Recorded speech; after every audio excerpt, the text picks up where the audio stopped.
Brady, in the offseason and summer spring, we talked and you'd said that the staff needs to do a better job of developing the roster. How do you feel that job is being done? I think it's being done. I think it really does. When you look at our roster, we had a meeting the other day with the first and second year players. There's 54 of them, and those aren't counting red shirts. And so you look at the guys who are getting on the field, Chris Wormley, I think Kyle Kalis and his development, the guys who are young, Ben Brayton, all those guys are developing. Are you waiting for leaps from some of these guys now at this point? The offensive line especially? They're taking small steps, but at some point, does it feel like you need some leaps? I think there's some steps that have been taken. I don't know if you want a small, big, or whatever, but I think as a team, this team has stayed together and growing together, but also I think they're playing that way.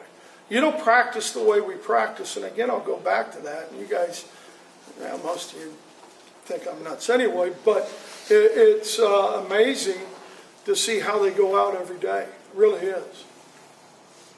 Chris. You talked about the role of the tight ends in your offense. Do you still see that expanding in the passing game as you continue to progress? Yeah, we'd like to. And there's times when, his number's called and the quarterback goes another way, or he's not in the progression as much. But the tight end is always going to be, especially in this offense. It really hurt when Khalid went down, and no excuse because everybody has injuries, but he was really coming. He was really doing some awfully good things. And, we've AJ's been banged up a little bit, and so it's kind of tough there. But, specific role-wise, yeah, we'd like to get them as involved as we can. And then can you talk about Jabril's attitude and his state of mind battling through the injury? He's frustrated, wants to play football. He's highly competitive.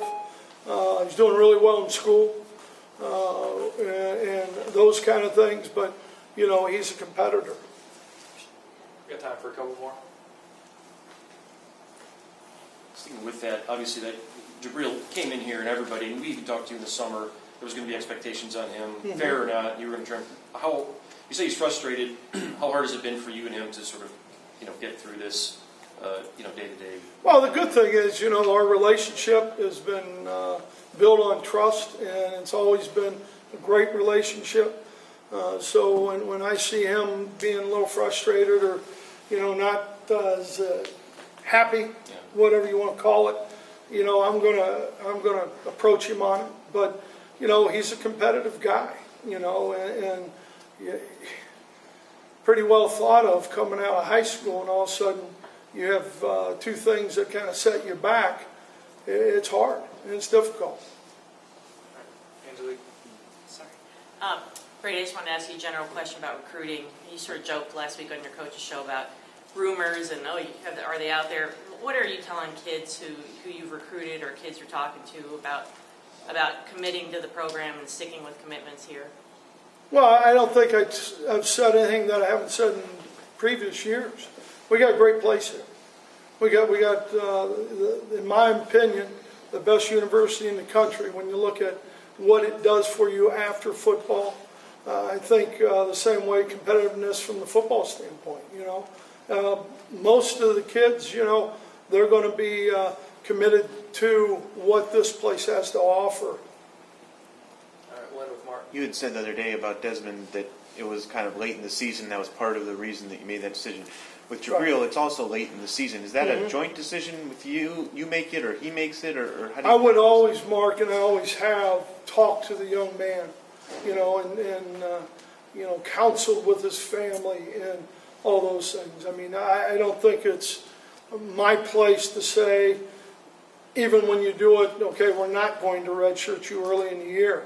I want to make sure the parents, their guardians, whoever that might be, their high school coach, I want them to know that, we'll make a group decision on it and what's best for Michigan first, and then what's best for that young man. What's the point of no return? I don't know if there is a point of no return. I think the one thing that you look at in how good a guy is.